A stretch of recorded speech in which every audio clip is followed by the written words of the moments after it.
All right. Hi guys. Welcome back. This is the second episode of Minutes of Music, and today I'm here with my professor. So yeah, I'm just gonna ask him the same routine. Just gonna ask him a couple questions. But this is my electronic music professor. Hello. Just want to see if you can introduce yourself a bit. Just Sure. no My background. name's Matt Shoemaker. I'm a composer. I'm really interested in the area of computer-assisted composition, which is just generally thinking about how computers can help us to find new areas to explore in music composition, and also sort of creating a dialogue with a musical program that I create, or and to see how, to have a sort of dialogue or conversation to think about how a computer's response might influence me to go in a different direction with my own composing. Yeah, and great professor, by the way. So if you guys could take the class, you should. Yeah. Great professor. Thank you. So hi, professor. First question: what first drew you to electronic music, and when did you realize it would become part of your career? Okay. I think maybe I can blame that a little bit on my dad. When I first got a tape recorder, maybe I was like 8 or 9. Maybe I was 9 or 10 years old. I got a tape recorder, and I remember going to like a record store with my dad back when there were records and also cassette tapes. And my dad brought me this cassette, and he said, "I think you're really gonna like this, Matt." And it was Kraftwerk's Computer World. Huh. Okay. So a really old electronic masterpiece by the band Kraftwerk. Seminal album, not only for electronica but also for hip hop. Just a band that has been so influential to all sorts of different lineages of popular electronic music since then. Have you listened to that? Gone back to it recently, or just? Oh yeah, Yeah. I love Kraftwerk. I listen to Kraftwerk. I listen to them. I wouldn't say like all the time, but Yeah. fairly frequently. That's good. I Yeah. find myself listening to Kraftwerk again. That's funny because when I was younger, I got the iPod, the first little iPods, Uh-huh. and my uncle, who was really into music, when he was back in Guatemala, he owned a nightclub, and he would be the one to get all the DJs to come. He would specifically play the music, and ironically, he was the one that made me the iPod with all the mixes and stuff. Great. And funny enough, when I was a kid, I did not like music. I didn't understand it. I didn't know what the point of it was. But as I grew up, he kept telling me that it's not just something you should understand, in his words, but he said it's just something you feel. Mm-hmm. And I remember specifically listening to AC/DC for the first time on that iPod. Ironically, I don't know why. He said that I would like it, and then we got more into Queen and David Bowie. And then I started more falling into love into music. That's great. Well, I had a friend named, right around this time that my dad gave me the Kraftwerk cassette, I had a friend named Alex Afterman, and his brother was a big impresario of music in San Francisco and started this really important rock club there called The Stone. And anyways, his brother turned him on to bands like AC/DC and stuff. So at the same time that I was listening to Kraftwerk, I was also rocking out to AC/DC and all sorts of other great music. I mean, Michael Jackson, Stevie Wonder at home, all sorts of stuff. Yeah. Yeah. All right. Was there a specific piece or artist that changed how you thought about sound, I guess? Wow, so many. Yeah. So many. I can't, it's so hard to answer that question because I wouldn't even know where to start. Mm-hmm. I think, having the opportunity to talk with and study with different composers has always been really inspirational to me. And there have been so many along the way. When I went to college, I had the opportunity to work with a number of really interesting composers where I was. There was actually a composer Larry Polanski, who's a real maverick American composer. He passed away recently, but he was not only a professor where I was, but he's also a professor here. Oh. Later on, he after retiring there, he came here and taught here for a number of years, and he was really influential for me when I was a college student thinking about contemporary music and contemporary composition. Over there, there was also a professor by the name of Christian Wolff, who was a really interesting composer who was around, a great composer in his own right, and also around John Cage, Morton Feldman. Together they made this significant New York school, and so it was interesting to study with him. I, had a dialogue and took classes with Charles Dodge, who was a foundational computer musician, and really explored computer music from its very earliest days, back when you still needed punch cards and stuff and a computer that was working overnight to make 30 seconds of sound.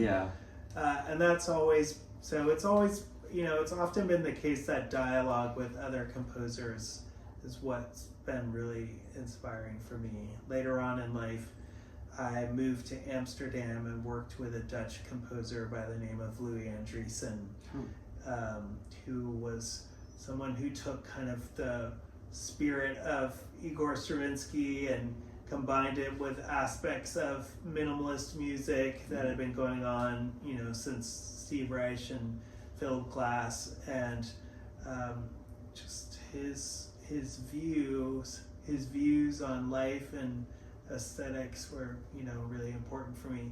And then there were many other composers since then too. But that's really great to hear. It's, you don't really realize it, but a lot of people just affect your life in such a deep way that it can drastically change the course of what you're gonna do, or drastically change it, just reverse it. I remember it was either last year or the year before when I was applying for this program. I wasn't sure I was gonna do it at first. I did not think I would even get in.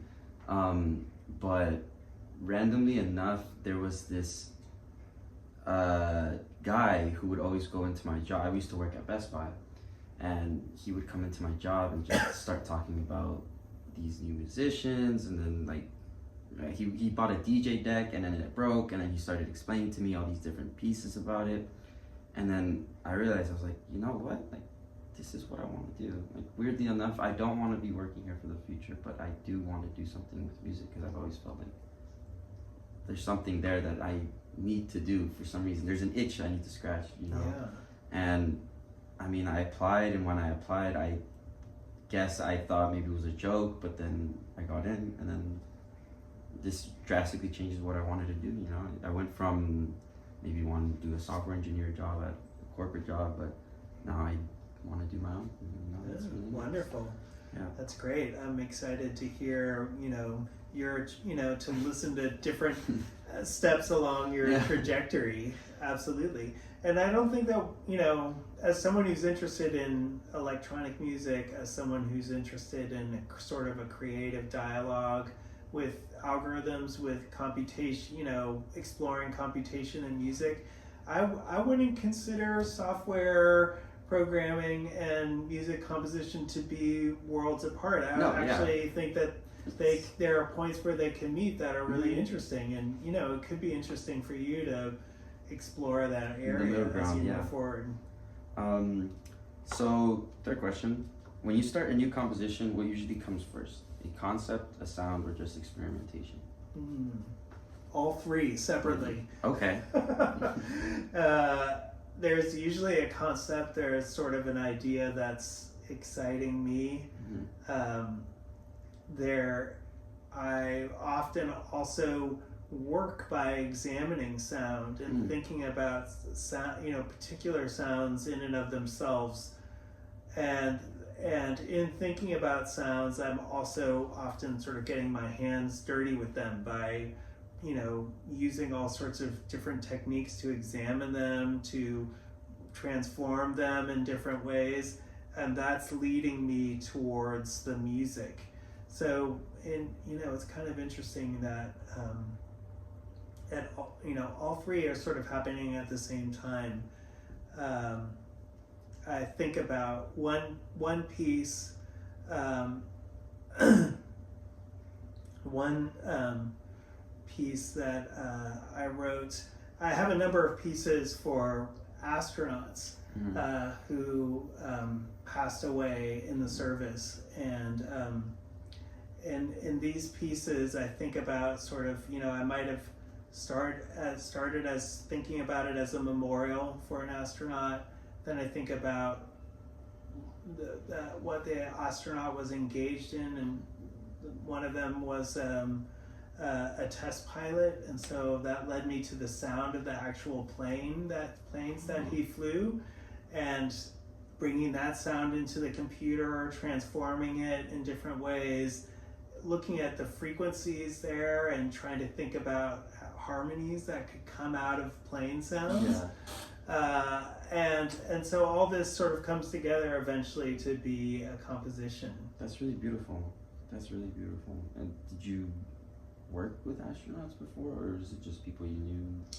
No, it was just I think like many people, I'm sort of fascinated by these great astronauts, and in particular, I was interested in Black American astronauts because I feel like there are a number of them whose stories are not, they play an important role in the history of space flight, and we don't always know their full stories, and so for me it was about learning about their contributions and creating pieces that somehow touch on that.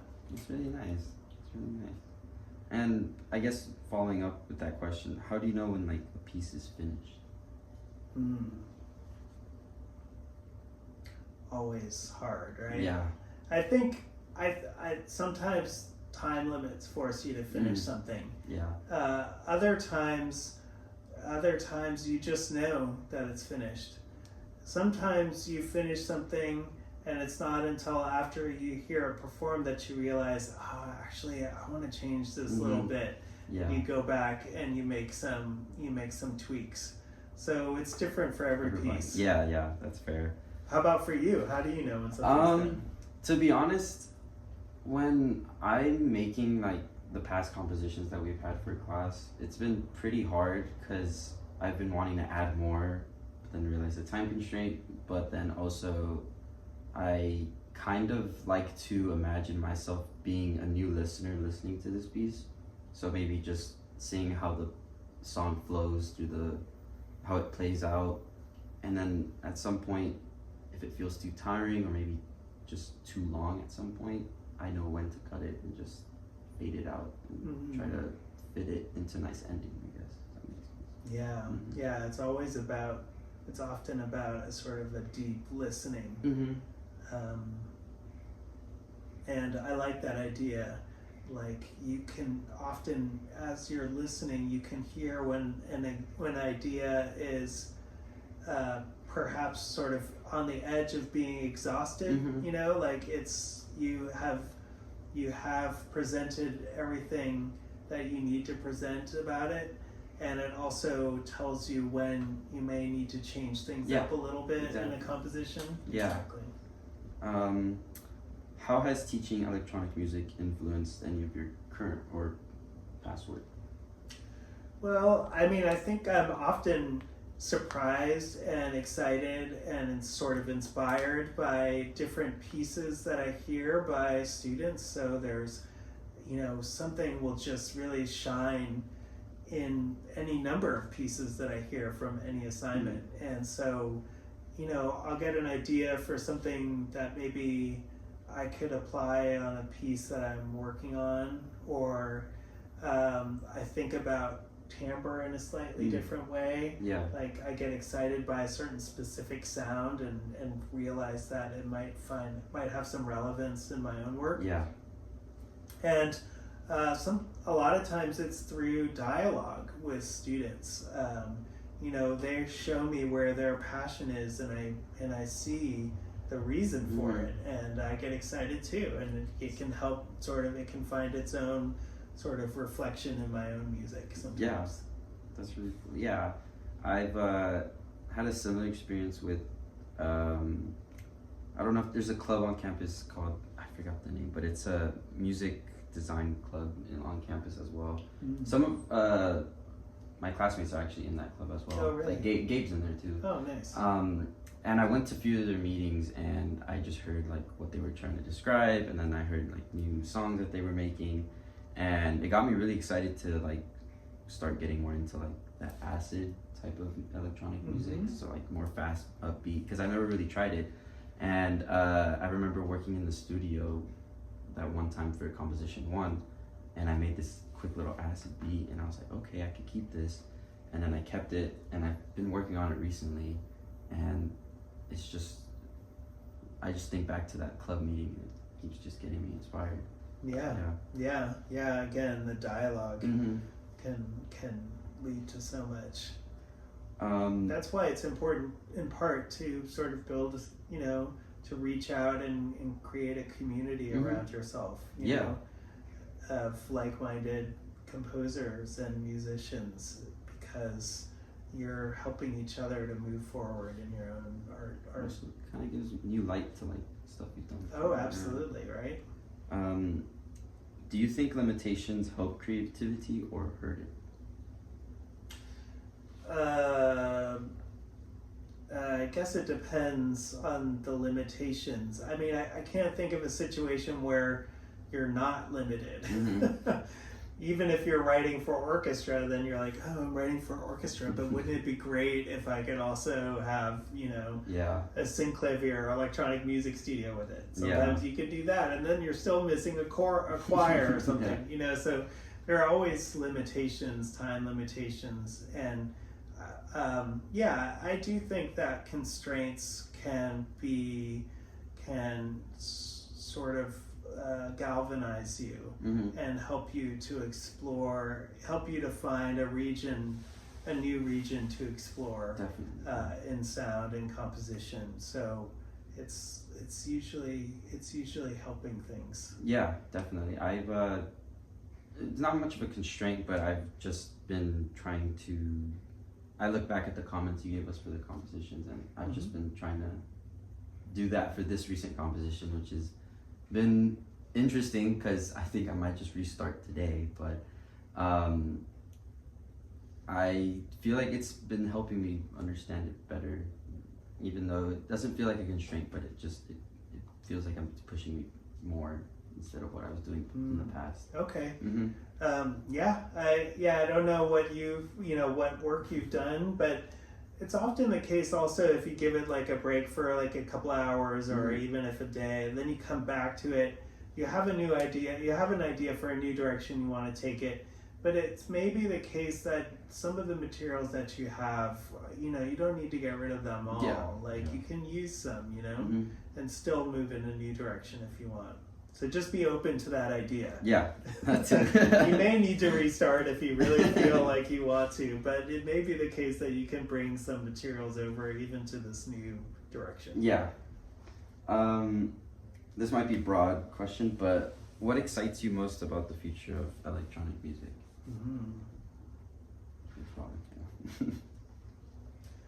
Well, it's kind of abstract, but I'm interested in artificial intelligence in the form of sort of performance of electronic music, because AI has this capacity to take in sort of a lot of variables and transform them into control, into means of control in a way that's very hard to program because it's so copious. You have to just like try and program all the different variables, whereas with machine learning you could have many different variables going on, but you don't have to deal with each one by writing a line of code for each. Yeah. Like, it will handle that. AI applications can handle that type of complexity with real ease. Mm-hmm. And so that's interesting for me, having a lot of different control variables, like with gesture or something like that, and having a computer analyze those, connect them to complex sounds, and deliver sort of like interpolations between like one gesture into a next, and sort of using AI to find different places in between sounds or musical gestures that we would have a hard time getting to otherwise. It's kind of abstract, but I'm excited about that potential, which is already being tapped into. Yeah, a lot of AI is being tapped into. Other applications of AI that I think are really interesting have to do with this area of computer-assisted orchestration, where you may have, let's say you're writing for a full orchestra, right? You're writing a piece for a full orchestra. You have all the strings, you have all the woodwinds, you have all the brass, etc., right? Computer-assisted orchestration might take a sound like the sound of a car going by, like the screech of a car going around a turn, or the sound of an air horn, and it will analyze that sound and compare it with a database of all the possible different sounds that an orchestra can make, and then come up with different orchestrations that resemble that sound quite closely. Wow, right? I did not know that. Yeah, so this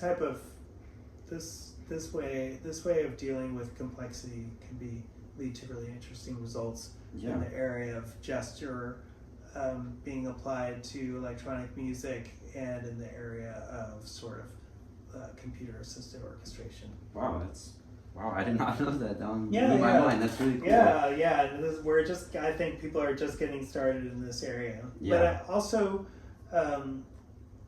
also like write little programs that just transform musical gestures. Like I might take a fragment, or what Bach would call like an invention, just a little musical snippet, and start feeding that into a program. It starts to give me a response that's some sort of transformation of that material. I think about what it's offering me, and I ask it to alter what it's giving me in different ways and create a dialogue with the computer. And together we start to create transformations that ideally become more and more interesting in this exchange. And then ultimately sort of create, I come at processes through this dialogue that create interesting musical results that I want to listen to. Yeah, that's really cool actually. Wow. That's making me excited too. All right, so this is the last question. Just I thought it'd be funny to ask, but I ask everybody this, but if you could force everyone to listen to one song, what would it be? No, I couldn't possibly. I know. I thought it was pretty funny because I knew it would be pretty hard to answer.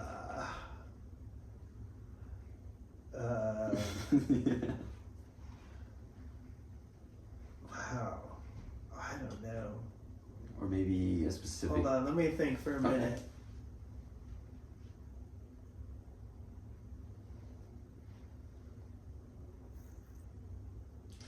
I think for me, it would probably be something by John Coltrane. So maybe A Love Supreme or Giant Steps. But it's absurd. There's a million. I'm constantly reminding people of great things that they can listen to, like students, that they might not be aware of yet. So it's just it's hard. So much. I know. But I think Coltrane would be a great. Okay. Everybody needs to listen to Coltrane for sure. My roommate had the exact same reaction. It took him maybe 2 minutes to figure it out. Really? Yeah. He had no idea, but it was funny. But thank you, Professor. Yeah, I mean, those were the questions. It wasn't anything crazy, but I really, really appreciated the time you gave me to do that. Of course. It was really nice to learn all these things because, I mean, like I told my roommate, weirdly enough, I don't have that many people I could talk to about music in my life. My uncle mainly. So I just like thought about this one day in your class. I was like, you know what? I know a good amount of people now. Why don't I just give them a shot and interview them? You know, like a lot of times people have all these amazing stories that they sometimes don't tell or not often asked about. So I just thought, you know, it'd be pretty cool to learn, especially from a professor's point of view, like. Yeah, and if Stories. you ask me the same questions tomorrow, I'd give you completely different responses. Yeah, and that's perfect, Right? you know, and it's nice to learn. Just I think people should talk about music more, even if it's, you know, because it's something everybody listens to every day, and I don't think I could go a day without listening to it. Great. Well, I'm glad that you have that you're finding a larger music community here, and just in general in your life. And absolutely, I think, you know, talking about music is one of the great, you know, pleasures. Like trying to figure out why it's so important to us is something that we need to think about all the time. Sharing music with one another is just like one of the greatest things we can do. Exactly. Sharing, and sometimes sharing memories with those like songs. I know I think it was ADC that we learned about a lot about memory and music, and it was really nice to learn about that. You know. Great. But thank you again, Professor. That was it. I don't know. 26 minutes. Okay, 26 minutes. Minutes of music. Thank you guys. See ya.